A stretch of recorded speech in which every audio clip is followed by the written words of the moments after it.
राम सीताराम, उससे तो शांति नहीं मिलती है। लेकिन जब गुरु याद आए तो गुरु के वचन याद आते हैं, गुरु की वाणी। जैसे ही गुरु याद आया तो गुरु की वाणी सामने, वो यादें, वो प्यार, वो मिलन, वो सब याद आ जाता है। जैसे एक पिक्चर चल जाती है,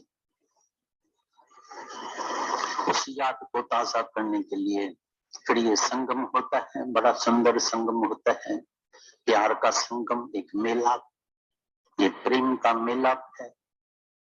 कई मनुष्य कभी कभी गलत फहमी में समझते हैं शायद वर्षी है, ये है, वो है। नहीं, एक प्रेम का संगम है। तो हर बात के लिए कुछ तो भाई दिवाली है, तो नेचुरली रामचंद्र भगवान की याद आ जाती है। भाई हरे कृष्ण, कृष्ण है, जन्माष्टमी है तो कृष्ण की याद आती है। ऐसी तरह से गुरु की याद को ताजा रखने के लिए ये ऐसा दिन होता है 7 जून का। तो जैसे हमेशा चल हम गुरु के याद में रहें, आबाद रहें। चल हर एक वचन गुरु का, अभी भी जो वाणी चल रही है एक ही बात के ऊपर खास जोर दे रहा था, तो है ही आत्मा, है ही परमात्मा। मन कहाँ भी जाएगा, किधर भी जाएगा, तो मन को एकदम दीदार कराओ। मन क्या देखता है, छा दिसी छाके दिसी तुम सिरजनहारक है। तभी हम जब भी कोई भी सत्संग का जब आरंभ करते हैं तो ओम के ध्वनि से करते हैं। चल हम ओम कोई अंदर में साथी बना ले, ओम को हृदय में बसाएं, साथी बना ले ओम को, हृदय में बसा ले ओम। बाकी सारी दुनिया जीवन में जरूर अनुभव करना, ऑब्जर्व करना, देखना। अनुभव से, ऑब्जर्व करने से अंदर में वैराग्य वृत्ति पैदा हो गई। क्योंकि बिगर वैराग्य के ये ज्ञान अंदर नहीं जाएगा, भीतर नहीं जाएगा, लाभ नहीं होगा, फायदा नहीं होगा। सुनने से कभी लाभ नहीं होगा। सुना बहुत, बाहर का दर्शन सब गुरुओं का किया है। गुरु है, दर्शन करके आते हैं, वाणी अच्छी है जाके सुनते हैं। वाणी तो शुद्ध वाणी प्योर है, वो तो अच्छी होगी, उसमें तो कोई शक नहीं है। लेकिन कौन सा वचन अंदर गया, किस वचन के ऊपर हमने अमल किया, कौन सा वचन हमने हृदय में बसा के रखा, तो जिसके भी हृदय में ये वचन होगा वो समय पर, जैसे अभी हम अनुभव कर रहे हैं, ऑब्जर्व कर रहे हैं, देख रहे हैं, तो इस ज्ञान के वजह से कितना भी भारी दुख आने के बाद भी वो कितना संतोष में, मौज में, आनंद में बैठे हैं। और वहां से भी जब अपने अनुभव की बात लिख के भेजते हैं तो बिल्कुल लगता है प्रत्यक्ष। तो इस ज्ञान का जो फल है वो अभी का अभी प्रत्यक्ष फल निकलता है, वो अभी हम देख रहे हैं। तो जिसके भी हृदय में ये वचन बस जाएगा, गुरु का वचन हृदय बसावे, हर सुने गुरु का वचन जो हृदय बसावे, सो पंडित फिर जो न आवे। अभी तुम कभी वापस जन्म मरण के चक्कर में नहीं आएगा। बाकी सभी तुमको ये ऑब्जर्व करना चाहिए, अनुभव करना चाहिए बार बार, और तुम्हारा ही अनुभव तुम्हारा बड़े में बड़ा मास्टर गुरु बन जाएगा। Your own experience is the best teacher, is the best master, is the best गुरु। बड़े में बड़ा गुरु है तुम्हारे जीवन का अपना अनुभव। तो कैसे ये सभी नंबर 1 दुनिया में अगर तुमको बेवफा चीज देखने की है, वो अपना ही शरीर है। खिलाओ पिलाओ, वर्ल्ड टूर कराओ, घुमाओ, सेंट लगाओ, ब्यूटी पार्लर में लेके जाओ, कपड़े सुंदर, गहने, खाना पीना हर प्रकार का, लेकिन ये बेवफा शरीर तुमको एक दिन छोड़ के जाएगा। और बड़ी उम्र में तो इसकी क्या हालत होती है, थोड़ा ऑब्जर्व करना। चल नहीं सकते हैं, आंखों की नजर खत्म हो जाती है, घुटने में दर्द, कभी एक्सीडेंट हो गया, ये कार की तरह हर एक श्वास लेने के बाद एक एक श्वास कमती होता जाता है, आयु घटती घटती जाए और तृष्णा बढ़ती बढ़ती जाए। तृष्णा बढ़ती जाती है, आयु घटती जाती है, शरीर चेंज होता है। इसको अंदर में जान लेना, जान लेना, इसको ही बोलता है समाधि, इसको बोलता है ध्यान। ये सबका शरीर बेवफा बेबका अदला बदली चेंजेबल है। ये सारा जगत ये सत्य भासता है। कल परसों भी मैंने सबको बताया, हमारे सामने लखनऊ में हम थे, कई बार बचपन में भी देखा था, सिंध में हासानंद जादूगर को देखा था, लखनऊ में हमारे सत्संग में आया था, नंबर 1 जादूगर।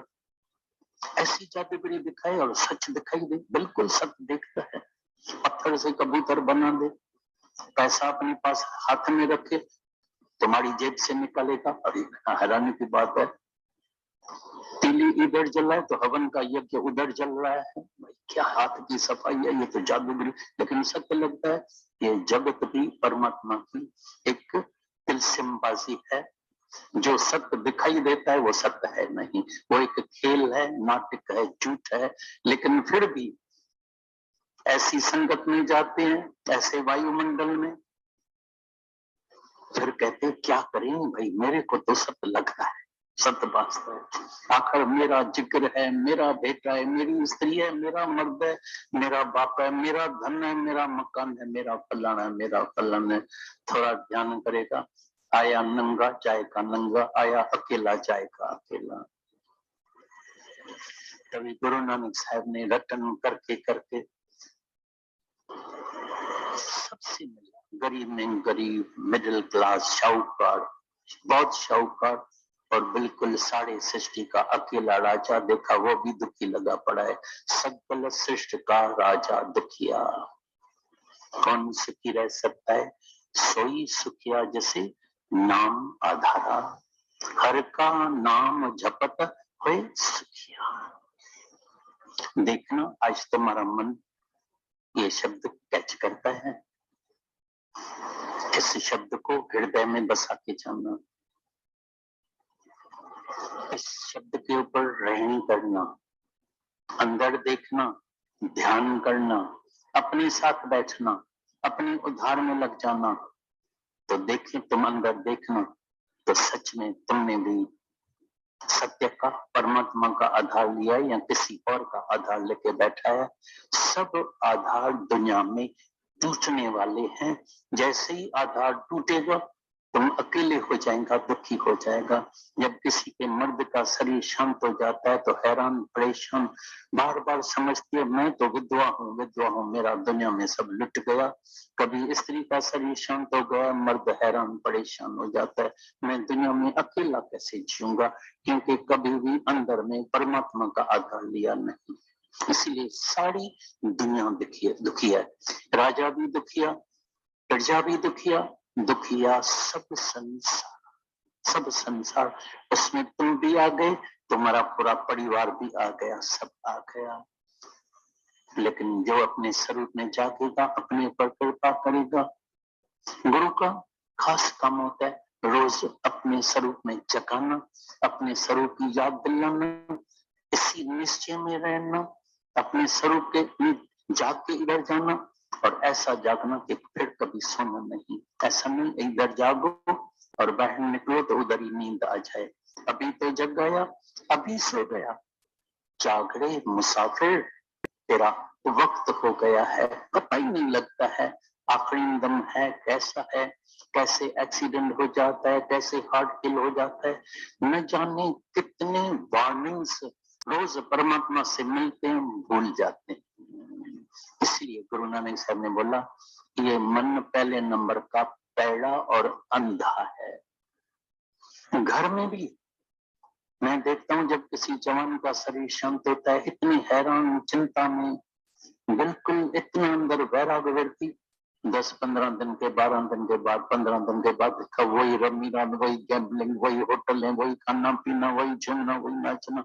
बोलता है इसका वैराग किधर गया, गम किधर गया? बोला भूल जाओ, उसके पीछे हमको थोड़ी मरना है, मरने की बात हमसे नहीं करो, खुशी की, कोई हंसने की बात सुनो।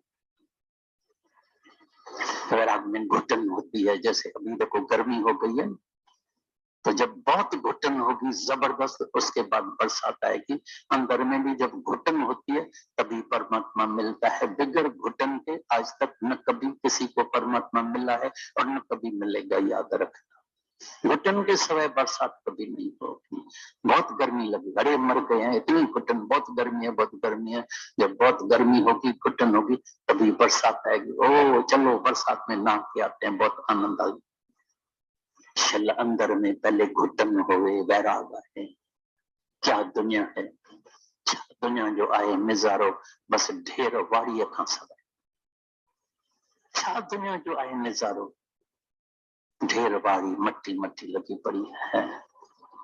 क्या दुनिया में तो मिले, बस बेकरारी का सब है। अपना ही सगा बेटा बेवफा हो जाता है, शादी किया, मामा सलाम वालेकुम, पापा सलाम वालेकुम, बुढ़े से दिल नहीं भरती है, लगती नहीं है, चलो इसको बुढ़ा आश्रम में भर्ती करके आते हैं। अरे जिसने तुमको पाला पोसा जन्म दिया बड़ा किया, अभी उसके लिए घर में जगह नहीं है रहने के लिए, अभी उसको बुढ़ा आश्रम में छोड़ के आएगा। ज्ञान अंदर है नहीं, निमित्ता सीखा नहीं, मर्यादा सीखा नहीं, प्यार सीखा नहीं, सेवा भाव सीखा नहीं। तो इस ज्ञान से अंदर में हम्बलनेस, निम्रता, प्रेम, सेवा भाव, प्यार, भगवान का भाव अंदर आता है, तभी लगाती है समाधि। तो अभी हम पहले होम की ध्वनि करेंगे, अंतर्मुख होने की कोशिश करना, भीतर जाने की कोशिश करना, अंदर वाले परमात्मा को प्रकट करने की कोशिश करना। वचन था दादा का, प्रभु का सिमरन साध के संग। अक्सर ये बात बोली गई है, उपजे चाह भी साध के संग। इसलिए अपनी साध संगत को हमको बहुत महत्व देना चाहिए, क्योंकि इसके बिना हम प्रभु का सिमरन नहीं कर पा रहे, नहीं कर पाएंगे। साध संगत स्वर्ग के मिसल, ये स्वर्ग के समान होती है। हम बहुतों को देखते हैं अपनी मन की चंचलता या ज्ञान या अभी देह भाव की वजह से उनका विचारों का ये साथ संगत छूट जाती है, सत्संग बीच में ही छूट जाता है। कभी कोई काम आ गया, कभी कोई बात आ गई, कभी कोई काम।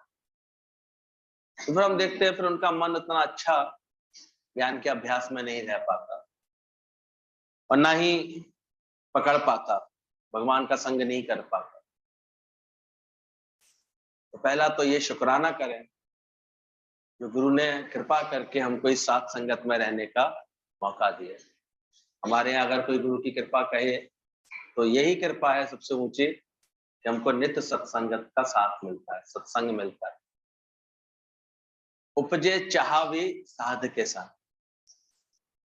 परमात्मा पाने की चाह भी देखो कहाँ आकर के, कहाँ बैठ करके उत्पन्न होती है, साध संगत। ये जो वचन है दादा ने बोला, प्रभु का सिमरन साध के साथ। सोचते हम अकेले अपने एकांत में बैठ के भगवान का सिमरन कर लेंगे, अपना खुद अनुभव बनाओ कितना सिमरन होता है, कितनी देर मन टिकता है उसमें, कितना मन लगता है उसमें।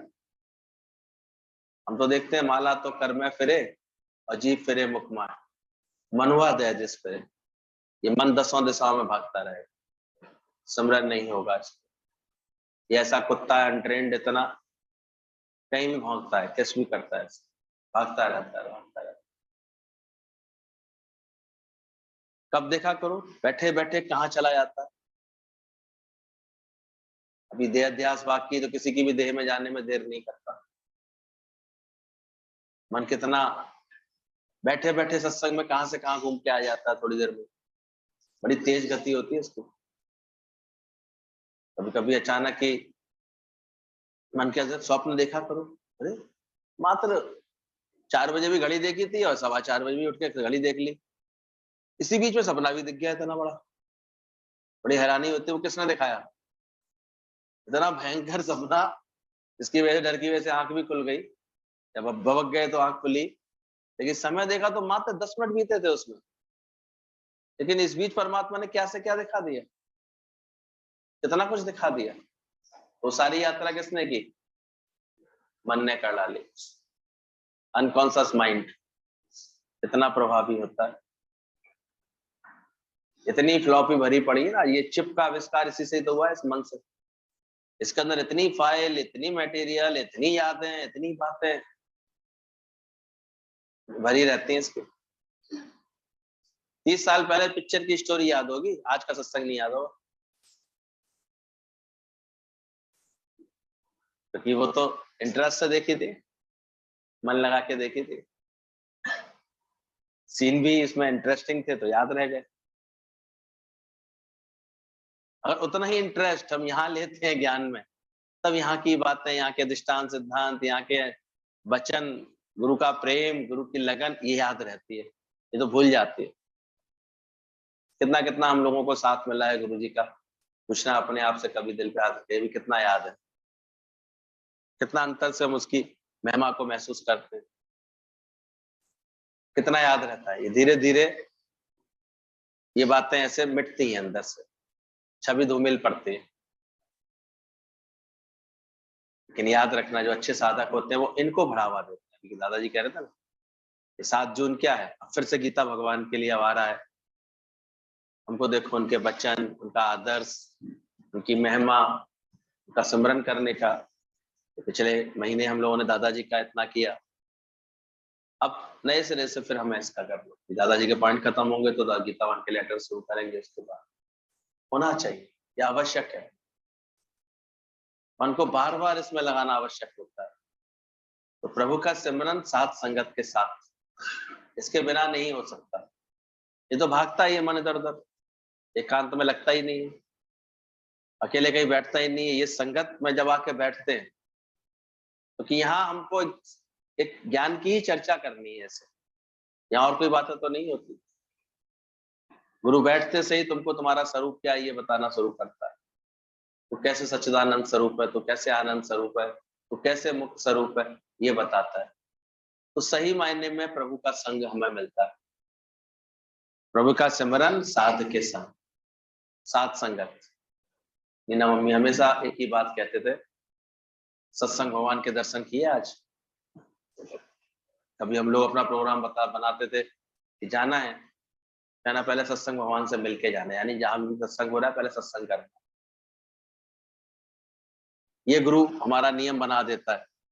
आज हम लोग कितने भाग्यशाली हैं, सुबह उठते हैं तो एक लगन के साथ सत्संग, फिर सत्संग तब तक पूरा होता है 10:30 तक 11 बजे तक, तब तक और कोई विचार जगत का दुनिया का नहीं आने देते। उसके बाद भले ही ठीक है, जीविकोपार्जन के लिए सबके जीवन में कोई ना कोई कर्म साधन होते हैं, उसमें थोड़ी बहुत देर के लिए मन जाता है, ये शाम तक होते होते फिर समेट लेते। फिर किस में चलो, अपने सत्संग में, सत्संग के नियम में बैठ, इसकी लगन में बैठ। तो उसका शौक होना चाहिए। अब जो जितनी कुशलता से अपने बगीचे को सजा लेगा उतना अच्छा होगा। इसको एक एक को अपना पुरुषार्थ रखना चाहिए, शौक होना चाहिए। ये सत्संग हमारा है, जैसे ऐसे लगना चाहिए, लगे जैसे कि यहाँ जो आकर के हम बैठते हैं कितने भाव से, गुरु के संकल्प से ये स्थान बनता है, तो इसकी महिमा हम समझते हैं। और हम सच बताएं, अब 2-4 महीने 6 महीने सत्संग में ना आइए, गुरु की स्मृति से भी आप चले जाते हैं और आपकी स्मृति से भी गुरु चला जाता है। भले तसल्ली देते रहते हैं, सत्संग जाती थी तब अच्छा लगता था, ये करते, लेकिन क्या गलती क्यों हुई, मन के अधीन क्यों हुए, शरीर को ऐसे क्यों नहीं मेंटेन किया कि ये सत्संग जा सके। जो इस नियम में पक्के रहते हैं, हम देखते हैं उनका जीवन बहुत अच्छा चलता है। और नहीं तो जिनका छूटा तो फिर से वो गड़बड़ाते, फिर मन की अधीनता, फिर विषयों में मन चला जाता है, जगत में मन चला जाता है, फिर तरह तरह के दुख बना के बैठ जाता है, फिर मोह ममता रच के बैठ जाता है। ये ज्ञान से ऐसा अंदर से होता है। बेटा बीच वाला और चला लो, समझा। तो ध्यान रखना इस बात का, प्रभु का सिमरन साध के संग। इसके बाद एक वचन है, गुरु का गुस्सा मोहन थाल से मीठा। ये भी एक साधक को अपने मन में रखना चाहिए भाव, कि जो हमको गुरु कभी कुछ बोलता है, पहले तो ये जाने, गुरु का अगर कभी तैश में, क्रोध में कोई बात निकलती है तो वो हमारे कल्याण के लिए होती है, उसको कोई हमसे स्वार्थ नहीं है। वो कोई परिवारजनों की तरह हमारे ऊपर क्रोध नहीं कर रहा है, वो दुनिया वालों की तरह क्रोध नहीं करता है। अब देखा करो, कभी अगर होता भी है उसका, तो उसके पीछे सिर्फ यही होता है भावना उसकी, ये और छूटे, इसकी और प्रीत परमात्मा से लग जाए, इसके और जगत के बंधन छूट जाए। इसलिए जो अच्छे चढ़े हुए साधक होते हैं वो हमेशा जानते हैं कि गुरु का गुस्सा क्या होता है, मोहन थाल से मीठा। मोहन थाल यानी मिठाई से भरा हुआ था, और वो गुस्सा ही होता है। गुरु की ऐसी सख्त बात हिदायतें होती हैं, बातवाणियां होती हैं, उसी से हमारा मन मोहन, मोह से बच पाता, वरना बच नहीं सकता।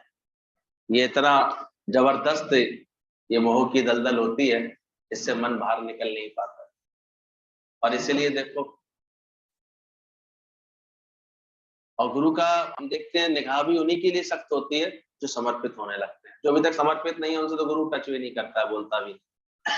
इनके भाव और अंदर से प्रेम समर्पण में नहीं अभी मन जिनका, उनसे नहीं बोल पाता। जिस क्षण से तुम समर्पण में आके बैठते हो, एक नियम में आकर के बैठते हो, हमारे भाव गुरु पहले देख लेता है कि हाँ इसके भावों में समर्पण है, ये कुछ अपने जीवन को गढ़ना चाहता है, बनाना चाहता है, तब गुरु कुछ बोलता है। और गुरु बोले तो मीठा लागे, गुरु बख्शे तो गुरु की बढ़ियाई। ऐसा जो भाव रखते हैं साधक, वो सही समझ है ऐसे। तो गुरु का गुस्सा मोहन थाल से मीठा, गुरु झिड़के भी अगर किसी बात से तो मीठा लागे। तो कितना उत्तम साधक था कि गुरु ने झिड़क करके बोला था हट जा, लेकिन उसके बाद भी उसने अपना जीवन कितना अच्छा बना। जो गुरु की महिमा जानते हैं वो जानते हैं गुरु के मुख से निकला हर वचन वरदान होता है, वो वरदान की तरह होता है। जैसे ही आकाशवाणी हुई उठा लो, सब जा रहे थे अपने अपने काफले पर, उठ के काफला जा रहा था, सब काफले के साथ जा रहे थे। अचानक एक जगह आकाशवाणी हुई, सुरंग से गुजर रहे थे कि उठा लो।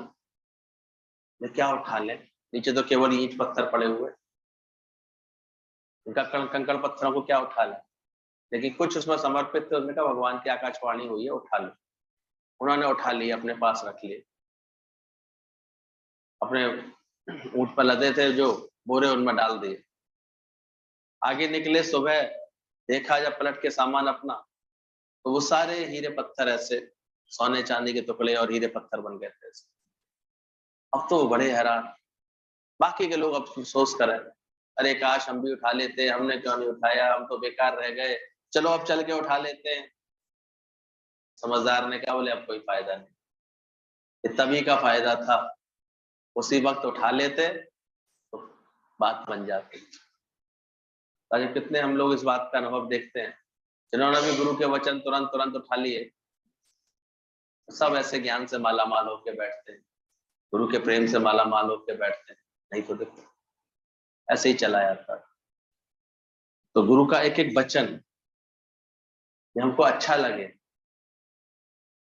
श्रद्धा ऐसी हमारी पक्की हो, ये प्रेम इतना पक्का हो कि लगे गुरु कैसे हमको छुड़ाता है। उसके लिए कभी कभी देखो उसको टफ भी होना पड़ता है थोड़ा सा, उसकी करुणा होती है। वो देखता है ये बातों से नहीं बात मान रहा, तो कभी अनुशासन दे करके भी, डिसिप्लिन दे करके भी हमारे को ठीक करता है। हमारी कितनी मनमौजी अवस्था होती, सोचो। सत्संग में भी हम लोग देखते रहते हैं, सब मन के अधीन चलते रहते हैं, नहीं होता किसी को। सत्संग के साधारण नियम भी कि चप्पल सावधानी से एक चिन करके उतारो, ये भी बड़े मुश्किल से पालन करना सीखे, नहीं करता है मन। कुर्सी हम जरा ठीक से सेट करके बैठे, ये भी कहाँ बैठता है। देखना अभी सत्संग के बाद 80% तो उठ के चले जाएंगे, उन्हें कोई मतलब नहीं होगा, किसी डिसिप्लिन से कोई मतलब नहीं। और जो थोड़े समझते हैं बात को, वो एक एक विज्ञान की एक एक बात के डिसिप्लिन को समझते हैं। तो यहाँ से उठेंगे तो मौन में जाएंगे, फिजूल चित्त की वृत्ति इधर उधर नहीं भटकाएंगे, और दिन में भी बैठ करके मनन करेंगे। दादाजी कहते थे एकांत में जाकर के, क्या तुमने इस ज्ञान के वचनों का मनन किया, कल बोला तो बहुत ही अच्छी लगी वाणी, बहुत अच्छी लगी, पर हमने का मनन किया, दिन में अभ्यास रखा है इस बात का कि है ही भगवान, जाना अंदर से। दिन भर देखो वचन फिर कैसे निकले तुम्हारे अंदर से। तो रोज इस बात का अभ्यास करते आओ, ज्यादा का ये वचन भी समझ में आ जाएगा कि गुरु का गुस्सा मोहन थाल से मीठा लगता है, उसमें कुछ भलाई होती है। वो माया से हमें उपराम कर रहा होता है, चढ़ाई करा रहा होता है, जोश दे रहा होता है, तो कभी भी गुरु को लेकर के कभी ऐसे नहीं तो ज्यादातर तो मन की यही स्थिति होती है। जरा गुरु कभी कुछ कह दे, कुछ बोल दे, तो उनकी श्रद्धा में बदलने में देर थोड़ी लगती, कितनी जल्दी ऐसे हो जाती। यही कारण है कि इतना इतना सत्संग करने के बाद भी इतना इतना, किसी ने प्रश्न पूछा अभी एक संत से, ये क्या है भारत में इतनी पूजा पाठ, इतना सत्संग, इतने मंदिर, इतना सब नियम से सुबह शाम लोग कोई ना कोई जतन करते हैं भगवान को पाने का, फिर भी सबसे ज्यादा पिछड़े हुए भारतीय दिखाई देते हैं, सबसे ज्यादा ऐसे दिखाई देते हैं। ये क्या चक्कर है, ये क्या माजरा है? और फॉरेन कंट्री इतनी उन्नति कर रही है। मुझे अच्छा लगा उनका जवाब संत जी का, गुरु जी ने इतनी अच्छी बात बोली, देखा करो इनके अंदर ये हिपोक्रेट ज्यादा है इंडिया, अंदर कुछ है बाहर कुछ है, स्पष्ट नहीं है। उन्हें वास्तव में क्या चाहिए? सुबह उठे सतोगुणी भाव के संत के प्रभाव से तो इस भाव में आ जाते हैं, हाँ भगवान चाहिए, फिर उसके यहाँ से उठते ही फिर भूल जाते हैं, उन्हें स्पष्ट नहीं होता कुछ भी, तो उन्हें वास्तव में क्या चाहिए। आप देखा वो सत्संग में बैठ करके माया को गाली देंगे और यहाँ से उठते ही माया के पीछे भागेंगे। कहाँ है वो सच्चे? अपने में सच्चे कहाँ है? तो क्यों ऐसी बातें करते? हम लोगों ने तो हमेशा सम्मान से बात की है, लक्ष्मी है, जरूरत होती है, इसकी आवश्यकता है परमात्मा के लिए। प्रारब्ध में गुरु संतुष्ट बनाता है, जो प्राप्त है उसको संतोष देता है, ज्ञान देता है। इसलिए दुनिया में भक्ति पूजा पाठ तो बहुत है। आप देखा करो मंदिरों में जाएंगे क्या करने आते, भगवान पाने जा रहे हैं, भगवान की चाहना रखते हैं, क्या चाहना रखते हैं? एक तो रिश्वतखोरी बहुत चलती है इंडिया में, माँ मुरादे पूरी कर दे हलवा बांटूंगी, तो माँ के लिए थोड़ी जा रही है वो, मुरादें पूरी कराने जाती है। और इतना प्रसाद चढ़ाऊंगी, इतना चढ़ावा चढ़ाऊंगी, ये करूंगी, यहाँ जाऊंगी वहां, तो उसकी सारी भक्ति कोई भगवान के लिए नहीं हो रही है, इसलिए व्यर्थ चली जाती है उनको सारा पूरा। वो सोचते कुछ है करते कुछ। आप सोचो, चाहते प्रेम में, राग द्वेष करते रहते, तो कैसे निभेगी उनकी सोच में, कैसे निभ जाएगी? परिवारों में देखो तुम्हारा मन सबके प्रति प्रेम में रहता है, इतनी राग द्वेष करके बातें बिगाड़ते रहते हैं, मन खराब करके बैठे रहते हैं, मन से बुरा मिटाते नहीं। तो सत्संग में रोज रोज इतनी ट्रेनिंग मिलती है, तो हम देखते हैं धीरे धीरे बदलाव आता जा रहा है, आता जा रहा है। लेकिन दुनिया की भक्ति पूजा करने वालों को देखो, सबने नमूने देखे ही होंगे अपने। पहले खुद भी कैसे थे, मंदिर तो जाते थे, भगवान को तो बचते थे, लेकिन अंदर वाला कैसा था? सच्चा था? 2 मिनट में बुरा लगना, 2 मिनट में बुरा मानना, बुराई कर देना, खराबी देख लेना, यही चलता रहता है। तो जैसे बिना ज्ञान के उनका निष्फल जाता था। अब ज्ञान ज्ञान कितनों के पास होता है? थोड़े से लोगों के पास। लेना ही नहीं चाहते ज्ञान, कौन लेना चाहता? इसीलिए बोला गया कि इतना सब करने के बावजूद भी, इतना धर्म का वातावरण होने के बाद भी वो लोग एक अच्छी मनस्थिति के साथ, प्रसन्नता के साथ नहीं जीते। एक उनके अंदर में खुशी नहीं है, बदलाव नहीं, क्योंकि अंदर कुछ है बाहर कुछ है। मन में भी वो कंफ्यूज है, जैसे कि करना क्या, उन्हें पाना क्या, माया पानी है कि नहीं पानी है, इन्हें यही नहीं पता। इसलिए बिना ज्ञान के धोखा ही खाए, उसे धोखा से ही रहता है। अब देखा करो सत्संग में आकर के भी वो बहुत समय तक धोखे में जीता रहता है। पर गुरु की बात ठीक से समझो, गुरु ने तुम्हें कर्म की आसक्ति मिटाने के लिए बोला है, फल की इच्छा मिटाने के लिए बोला है, कर्म करने के लिए थोड़ी मना किया है। जैसे कर्म करेगा वैसा फल मिलेगा, ज्ञान भी यही सिखाता है। जितनी समझदारी से कर्म करेगा, जितनी सच्चाई से कर्म करेगा, उसका लाभ तुमको अपने जीवन में दिखेगा। तो क्या बोल रहा है, उन्होंने संस्कारों के लिए बात की है। बनावटीपन थोड़ी रखो अपने अंदर, अंदर कुछ हो बाहर कुछ हो। मन साचा मुख साचा सोच, अवर ना देखे एक असर। इसका मन सच्चा होता है, उसका मुख भी सच्चा होता है। तो सत्संग ये अंदर की हमें सच्चाई देता है। तो हमेशा देखना, गुरु मिलता है जब हमको माया और चतुराई ये मुक्ति में रुकावट है। इसलिए सत्संग में माया का मारन हरि नाम बोला गया। यहाँ पर कितना गुरु ने फाउंडेशन पॉइंट सुना करके हमारी सारी माया को गुरु हर लेता है। बस कर है ही अल्लाह। भगवान भूला तो माया बन जाती है ये जगत, और भगवान याद है अगर तुम्हें अपने अंदर, तो ये जगत क्या बन जाएगा फिर, मोहन का रूप, भगवान का विस्तार। Everything is God, everywhere is God, nothing but God.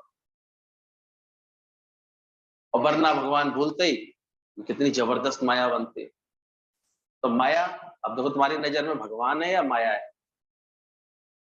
देखो अंदर में अभी तक वृत्ति पलटी है कि नहीं, अभी तक दृष्टि संवरी है कि नहीं। रंजना बोली तो दृष्टि कैसी है तुम्हारी, दृष्टि किस पर डलवा है? ये दृष्टि मिलती है सत्संग से। देखना क्या है तो क्या है वो अलग चीज है, पर तुम्हें क्या देखना है, तुम क्या करके देखते हो इस जगत को? क्या गुरु का वचन पकड़ा तुमने, कैच किया, प्रैक्टिस किया, अनुभव किया? जगत नहीं है ही जगदीश, वर्ल्ड नहीं है ही लॉर्ड। तो ये बार बार जो अभ्यास हम लोग करते हैं, भाग्यशाली सच्चे गुरु का दर मिला है। बड़े मुश्किल से मिलते हैं सच्चे गुरु, नहीं तो दुनिया में तो गुरु भी ऐसे हैं जो और बातों में भटकाते रहते हैं, तुम्हारी मनोकामनाओं के अधीन ही तुम्हें बातें सुनाते रहते हैं और भटकाते रहते हैं, नहीं मिलता कहीं। तो ऐसे समझ लो कि 100 में से 90 तो ऐसे हो, 95 कूड़े के ढेर हो और 5 गुलाब खिले हो। उस बगीचे में क्या लगेगा तुम्हें? खुशबू आएगी, बदबू आएगी, क्या आएगी? 2-4 अगर ज्ञान की बातें करते भी दिखाई देंगे तो बाकी कैसे? इसलिए वातावरण वैसे का वैसे ही रहता है ज्ञानी के संत के, लेकिन ढूंढ लो तुम उनको, उनकी शरण लेकर के अपना उद्धार कर लो तो बड़ी बात होती। ये तो सारी दुनिया का माहौल है कैसा, पूरे देश का माहौल और ऐसा कैसा, धर्म के नाम पर झगड़े और ज्यादा पड़े, बातें और बिगाड़ रखी है बुरी तरह से। कैसे देखा करो, केवल इच्छा, भगवान अगर कोई इच्छा लगा पूरी ना करे ना, कोई बात अनहोनी हो जाए जीवन में, जे धरे हैं भगवान जी बाहर पानी में खड़े कर देते। ये उनकी श्रद्धा थी भगवान ने। क्या किया भगवान ने, दिया क्या मेरे को, मेरे संग ही ऐसा कर दिया। देखो उनकी श्रद्धा 1 सेकंड में खत्म होने की देर लगती है। यहाँ भी कभी गुरु मन के विरोध में कुछ बात करते बोलते, देखा करो यहाँ भी कोई परमानेंट थोड़ी रहती किसी की श्रद्धा, खराब होने में कितनी देर लगेगी? सोचा करो, वो श्रद्धा है ही नहीं सच्ची। तभी वो लगा गुरु झिड़के, गुरु का गुस्सा मोहन थाल जैसा जब लगने लगे, तब समझना ये अंदर से तुमने दादा की बात को समझा। तो बोला माया और चतुराई ये मुक्ति में रुकावट है। दोनों चीजें जबरदस्त मुक्ति में तुम्हारे रुकावट बनती है। एक तो माया, तुम क्या देखना अभ्यास कर रहे हो, जिस क्षण ऐसी अंदर ज्ञान की वृत्ति बन जाए कि चितवल देखो उतवल प्यारा, ना कोई वैरी मीत हमारा, ऐसा भाव बने भगवान का, ऐसा भाव, तो माया खत्म होगी। पर्दे के आधार से ये पिक्चर, पर जब कंसंट्रेशन आपका पर्दे पर होगा तो पिक्चर से ध्यान हट जाएगा। अभी देखा करो, इस भाव में होगे ये तो पर्दा है खाली, तो पिक्चर से प्रभावित होना बंद कर दो। यही होता है, धारण किया परमात्मा नहीं है, ये भगवान की त्रिगुण माया है जो ये ऐसे रूप दिखाई बनाए रखा है संसार में। लेकिन अब तुम्हारे पास क्या अभ्यास है? नहीं तो माया तो बोला ये मुक्ति में रुकावट बनेगी। अगर माया दिख रही है तुमको, जगत दिख रहा है, तो अभी मुक्ति में बहुत समय लगेगा। और दूसरी है चतुराई, तरह तरह की चतुराइयां इंसान रखता है, इसका हिसाब नहीं होता। अभी बताइए ना, कुछ अंदर कुछ होता है, बाहर कुछ होता है, ये भी चतुराई का रूप होता है। तरह तरह की होशियारी अंदर, सच्चाई नहीं होती, सरलता नहीं होती अंदर। उस दिन कह रहे थे सब सरल है, और सरल होना बहुत कठिन है। भगवान को पाना भी सरल है, ये भी सरल है, सब सरल है, तो फिर कठिन क्या है? तो सरल होना कहाँ होता है सरल से? अंदर देखें, हम सत्संग में आने के बाद अपने को सही सरलता ला रहे हैं कि तरह तरह की चतुराइयां तो नहीं मन में बसा रहे। अभी तक ऐसी वृत्ति तो नहीं, गंगा आ गई गंगादास, जमुना गई जमुनादास। सत्संग में आ गए तो गुरु जी के सामने हाँ जी हाँ जी, और यहाँ से उठते ही तो दुनिया वालों को, जगत वालों को हाँ जी हाँ जी। कैसा मानना? देखो चतुराई एक तरह की है। लफ्ज कितने सच्चे हो, सच पाने के लिए तुम्हारे अंदर कितनी अंदर में लगन है, सोचो। गुरु ने तो सत्य सुना दिया बहुत पहले कि मोह की दलदल से उपराम हो जाओ, तुम हो रहे हो। गुरु ने तो बोल दिया विषयों को विष के समान त्याग दो। हम कितनी चतुराई दिखा रहे हैं, इसलिए अटका रहता है इंसान। अभ्यास करते हुए भी, सच्चाई से अभ्यास करते हैं वो पा लेते हैं, वो दो चार गुलाब ऐसे खिल जाते हैं। उनके जीवन में हम देखते हैं बहुत बदलाव आता है, बहुत आनंद आता है। उनको माया कभी, तो जब समझ ली हमने बात है ही भगवान, फिर कैसे माया बनेगी हमारे? तो दिन भर में कभी भी वो कुछ कोई ऐसी निराशा की या कमी की, कुछ इसकी बात करता ही नहीं। ऐसा आपकी कृपा है गुरुजी, सो मैं बच्चा हुआ, नहीं तो माया तो बहुत सता रही। अभी कहाँ बच्चे हो तुम पूरी तरह से? माया तो सता ही रही है तुम्हें।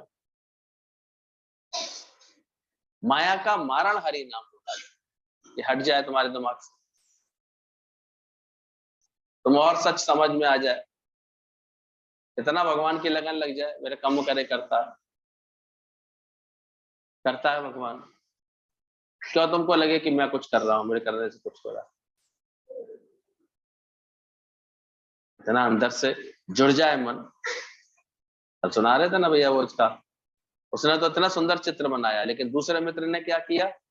केवल घोंटा लगाया, साफ किया दीवार को। रवि और कवि वाला चित्रकारी वाला बता रहे थे, उसका इतना सुंदर चित्र भी, लेकिन दूसरे ने केवल दीवार को शीशा बना दिया था। सबसे अच्छा किसका लगा? ऐसा मन अपने दी करो सफाई, पीछे देवेगा प्रीतम दिखाई। तो और कोई चतुराई की आवश्यकता नहीं है, यहाँ सफाई की आवश्यकता है। खो दो अपने आप को तो खुदाई अपने आप मिल जाएगी। बनने से मेरा काम नहीं बनता, सुनने से मेरा काम।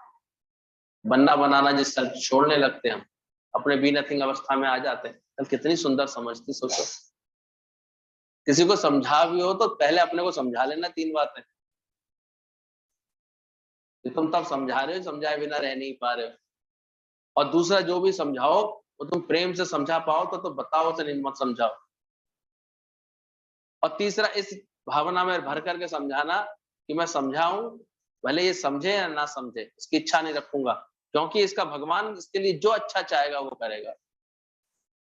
भगवान अगर चाहेगा समझाना उसको तो समझ जाएगा, नहीं तो नहीं। पहले ये समझ आ गई तुम्हारे अंदर। गुरु का आनंद क्यों नहीं बिगड़ता है? इसलिए नहीं बिगड़ता है, तो समझा हुआ है इस बातों को, जानता है अच्छी तरह ये बात। वो इतना उसको प्रकट करता है परमात्मा को हर क्षण। वो करने वाला है, वो लेके आने वाला है। कौन चलावे, कौन लेके आवे, कौन करा रहा है, सोचो कौन बैठा है। सुंदर समझ रोज रोज हमको इतनी वाणी से मिलती है, हम जल्दी से लाभ लें, जीवन में बसाएं इसको। माया और चतुराई ये मुक्ति में तुम्हारे रुकावट बनेगी, इसलिए इनसे दोनों से जल्दी पिंडी छोड़ा। एक तो अच्छा सा अभ्यास करें, है ही भगवान का, तो माया गुम हो जाए।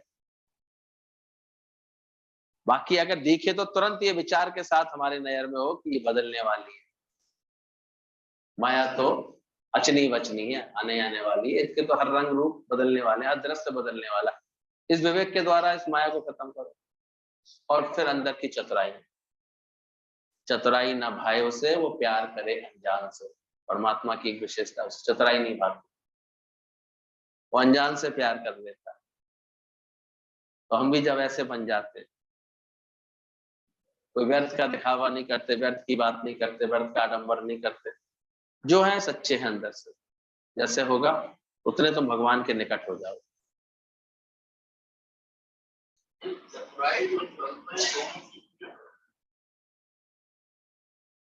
जैसे अपने गांव के राजे पूरी करते हैं भगवान चतुराई, उसकी सरलता है, किसी को बांट नहीं। लेकिन भगवान को किसके लिए पाना चाहिए? तो भगवान से प्रेम है कि जगत से प्रेम? तो जगत से प्रेम, राजे माने जगत। तो सोचो कहाँ चाह रहे हैं भगवान को?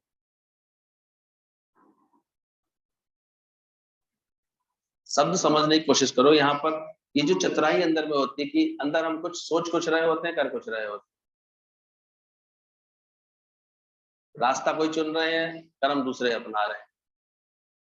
आए तो है गुरु के पास कि हमें प्रभु मिल जाए, परमात्मा के, लेकिन फिर भी देखो चतुराइयां छोड़ रहे हैं अपने अंदर के। दादा ने तो बोला कि माया और चतुराई तुम्हारी मुक्ति में रुकावट कर दे। अपनी मुक्ति की इतनी कदर आ रही है, जब अंदर से अपनी मुक्ति का इतना अंदर से कदर हो जाएगी ना, तब छोड़ने को तैयार हो जाओगे। तो छोड़ो, क्या करना, छूट जाए भले।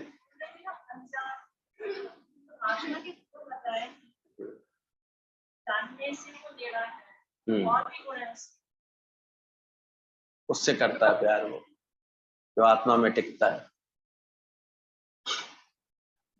बोला जगत से गूंगे अंधे बहरे हो जाओ, ये ज्ञान की हमको शिक्षा मिलती है। अंधा बहरा गूंगा हो जाए, इसलिए जैसे जैसे ज्ञान की लगन बढ़ेगी ना अंदर से, तो कोई बड़े आराम से तुम्हें कहेगा ये देखो अंधी भी है, लंगड़ी भी है, गूंगी भी है, बहरी भी है। अब किस तरफ से वो हो गया अंधा? जगत की तरफ से। अब उसको क्या दिख रहा है वास्तव में? भगवान ही दिख रहा है। तुम देखो तुम्हें क्या दिखने लगता है। अभ्यास करो, फिर जगत दिखे, फिर वहां पर अपनी मति को पलटो, बार बार अभ्यास करो। एक दिन साल अंदर वाला ये हर बार बोलेगा, हर बात पर है ही भगवान। यही है तुम्हारी परम शांति, और कुछ नहीं। और बाकी चतुराई अंदर से बिठाओ, अंदर से। तो जगत से गूंगे अंधे और बहरे हो जाओ। गूंगे की भी महिमा बताई थे, 2 दिन से चल रही है मौन के ऊपर। तो गूंगा मतलब अब जगत की, इस प्रपंच की महिमा करना है, इनकी बातें करना है, ये सब करना उसका छूट जाता है। मुख से निकलेगा तो कोई भगवान का भजन ही निकलेगा, तो ज्ञान की बात ही निकलेगी। अभी दुनियावी बातों में उसको रस नहीं आएगा। धीरे धीरे क्या करे तेरी बैकुंठ को जहाँ साथ संगत ना। भगत को कहाँ बैठना, क्या बोलना, क्या क्या पसंद आता है उसे? दुनियादारी की बातों में, दुनिया की बातों में रस आएगा अगर ज्ञान अंदर से आ रहा होगा।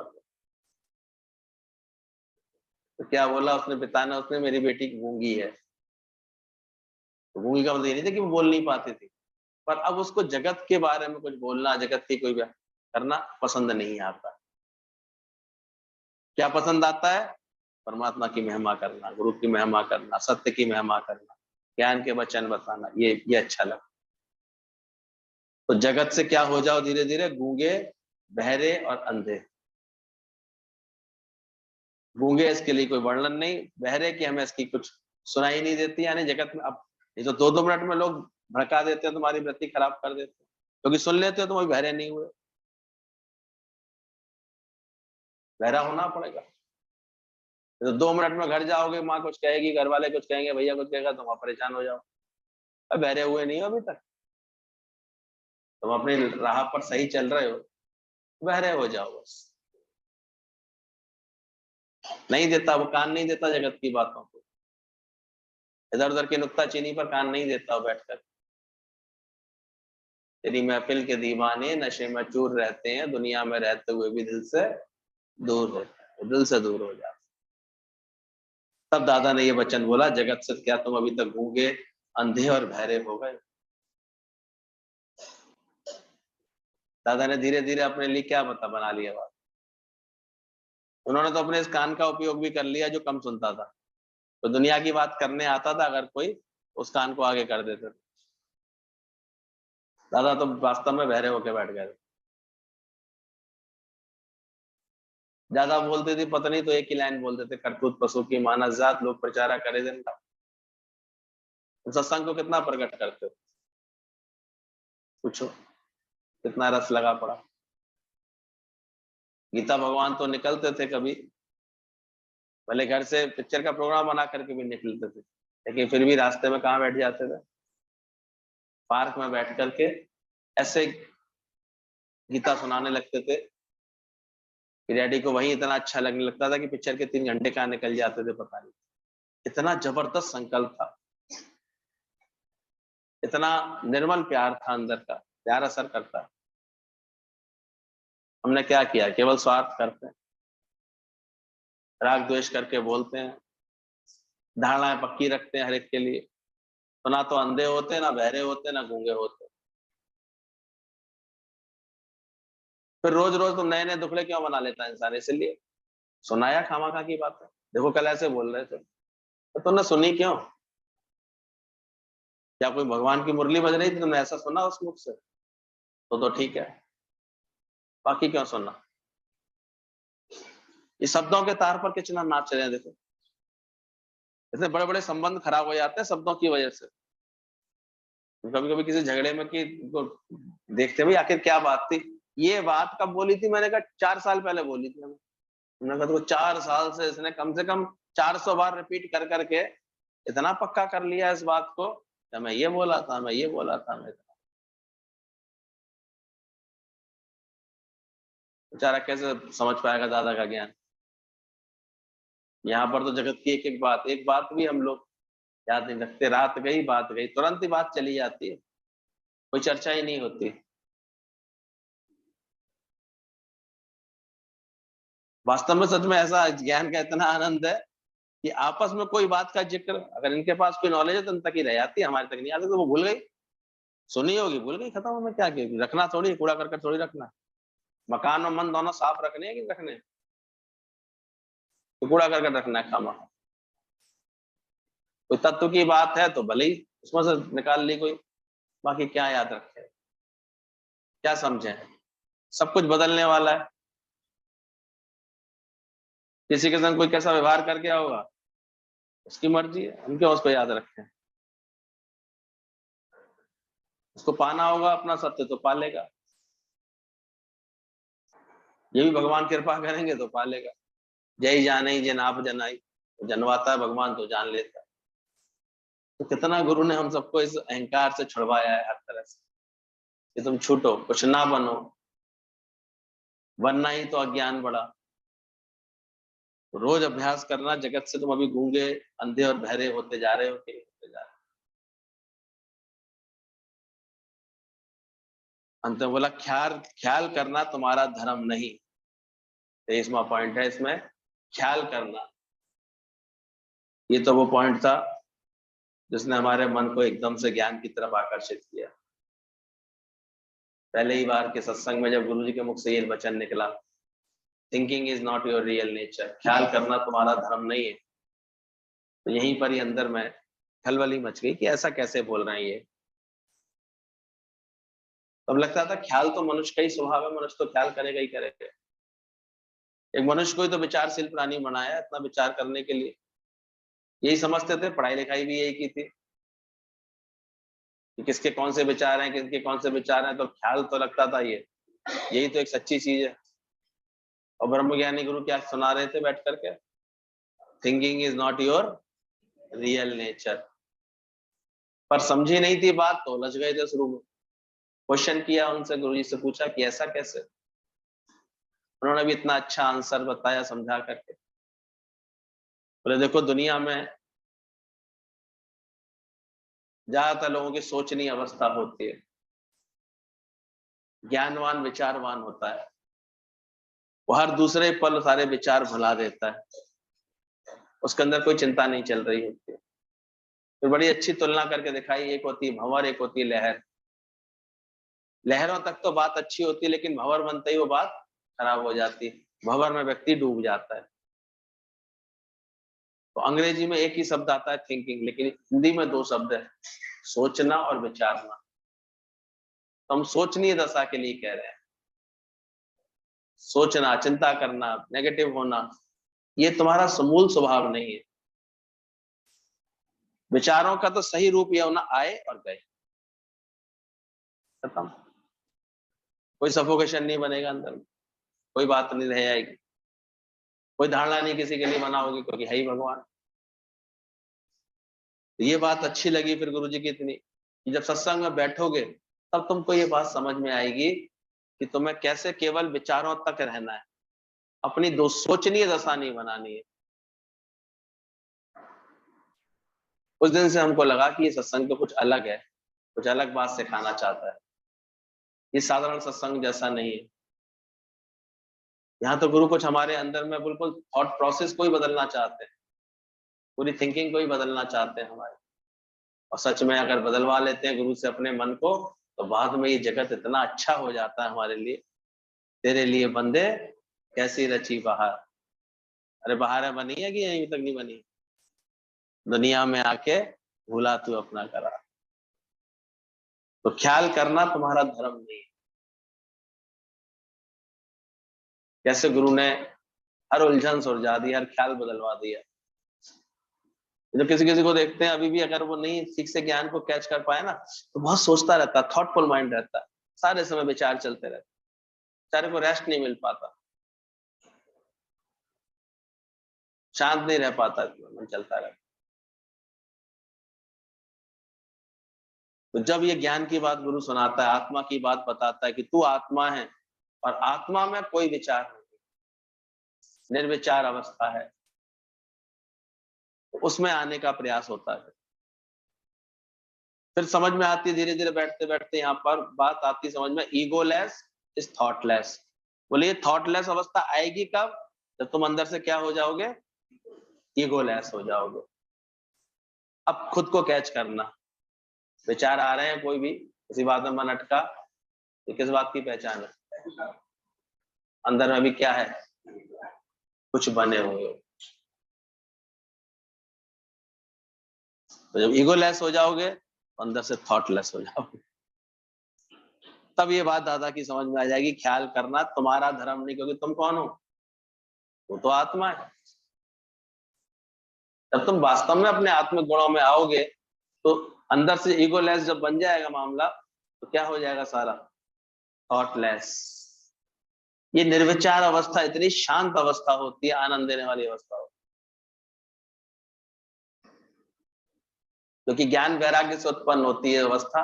क्या मांगू कछु थिर नहीं, देखत रैन चरा सब जाए, अंदर से आनंद आ जाता है। तो बोला ख्याल करना तुम्हारा धर्म नहीं है, और साथ में 24वां पॉइंट ये बोला, अशोक रहना तुम्हारा परम धर्म है। दोनों बातें एक साथ पढ़ लेना, एक तुम्हारा धर्म नहीं है और एक तुम्हारा धर्म है। चिंताएं करना, विचारों में डूबे रहना, ख्याल चलाते रहना, सारे समय मनुष्य देखो, सारे समय कुछ ना कुछ चल रहा चले तो सिर्फ अब एक ही विचार चले, है ही भगवान। सब क्या है? अब इसका अभ्यास बढ़ाओ, और इसके अभ्यास से फिर वो सब शांत करो। अंदर के अहंकार का जहां भी देखे कोई विचार घुमड़ घुमड़ के आ रहे हैं, तुरंत रोको उसको, क्यों आ रहे हैं, कौन सा अहंकार कर रहा है।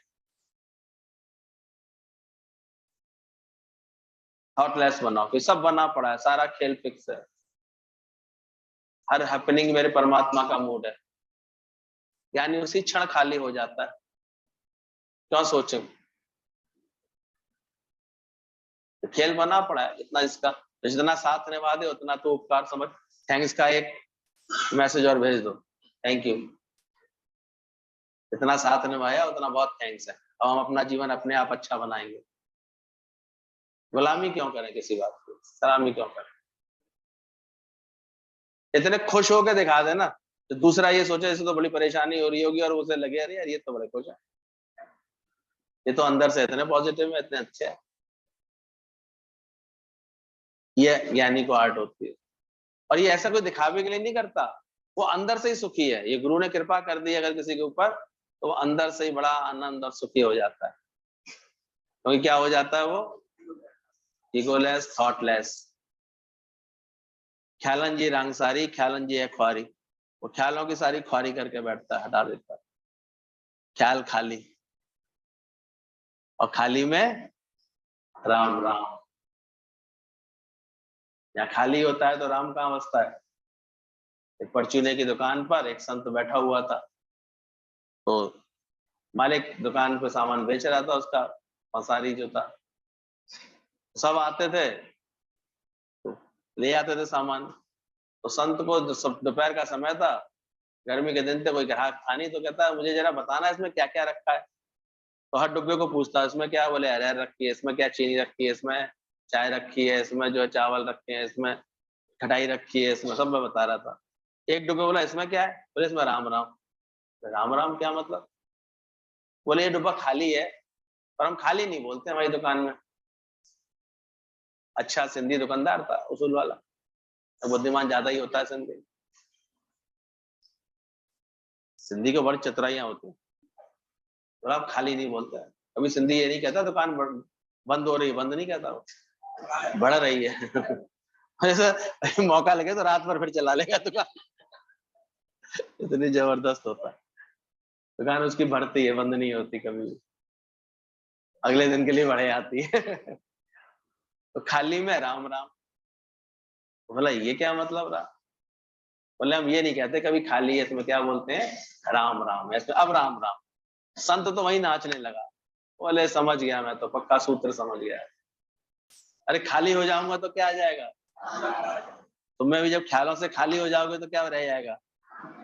परमात्मा ही परमात्मा।